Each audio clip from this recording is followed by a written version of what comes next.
Robert Skyrick, a senior product manager with Emerson's Machinery Health Management business.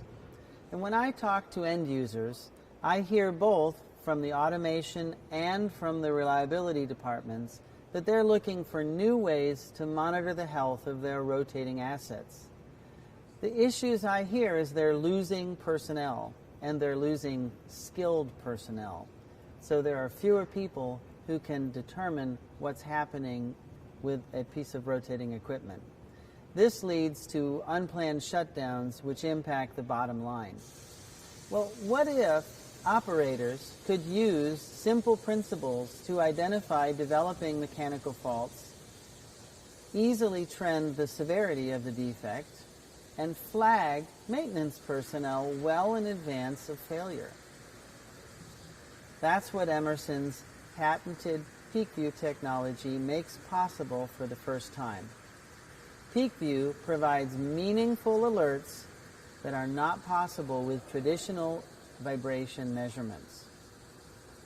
What you see here behind me is a trend of a typical rolling element bearing on a typical process pump, perhaps running at 1800 RPM, as it moves from a good bearing through the 4 stages of bearing defect towards a failure.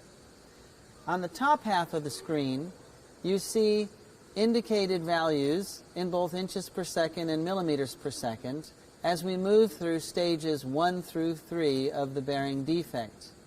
There's no noticeable change in the amplitudes, and that's represented in the trend as well. In contrast, if you look at Emerson's patented PeakVue measurements, you'll see that as we move through the 3 stages of bearing failure, the PeakVue impacting levels, measured in Gs, increase proportionately. And in the trend, it's very clear to see that the level rises from 0 towards a significant amplitude.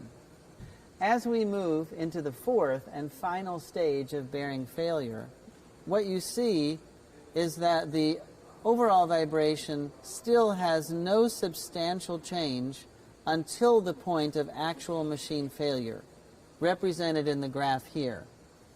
So the overall vibration will indicate that the machine has failed, but typically provides little or no advanced warning. In contrast, if we look at PeakVue, the PeakVue amplitudes continue to increase upwards of 50 Gs, rising as high in some cases as 80 or 100 Gs prior to the failure of the bearing. Looking at the trend, you can see the continued upward slope of the curve of the PeakVue graph, indicating that the machine is moving towards failure. PeakVue is excellent for diagnosing and tracking rolling element bearing defects, as illustrated in this chart. It also applies very well to gearbox analysis, and in addition, it can alert operators to 2 of the most common root cause problems leading to mechanical defects.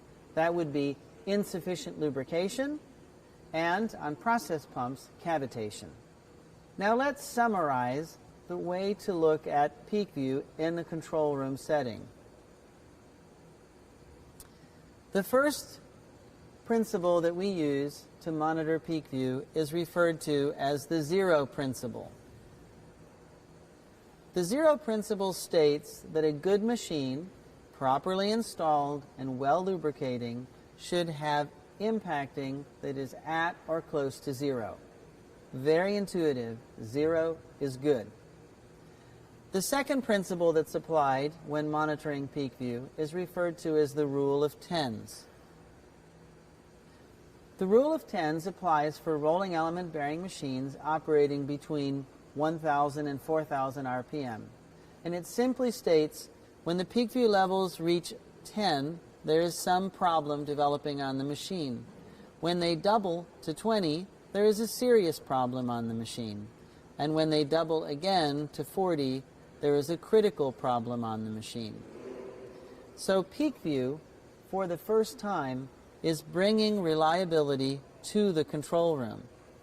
It's intuitive, it's accurate, and it's conclusive.